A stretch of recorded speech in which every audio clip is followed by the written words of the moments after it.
আসসালামু আলাইকুম, সবাই কেমন আছেন? আশা করছি সবাই ভালো আছেন। আমি আজকে রান্না করব হচ্ছে পুঁটি মাছের ভর্তা।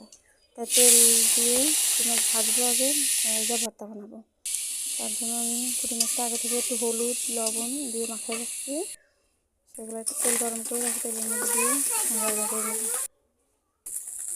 ভাজা ভাজা হয়ে গেলে এটার মধ্যে পেঁয়াজ আগে থেকে পেঁয়াজ, তারপরে রসুন, কাঁচামরিচ সব দিয়ে নাড়াচাড়া করে এগুলো এখন একটু ভাজা ভাজা করবো। ভাজা ভাজা হলে তারপরে এর মধ্যে দিয়ে দিলাম ধনে পাতা দিয়ে এটা এখন আমি পাটায় বাটবো। এগুলো আমার ভাজি হয়ে গেছে, এখন পাটায় বাটবো। তবে আমার ভিডিওগুলো যদি দেখতে ভালো লাগে তাহলে আমার চ্যানেলটা সাবস্ক্রাইব করে দিবেন, বেশি বেশি সাপোর্ট করবেন, শেয়ার করবেন। আসলে আমার ভর্তা, কথা বলতে বলতে আমার ভর্তাটা প্রায় হয়ে গেছে, শেষ ভর্তা।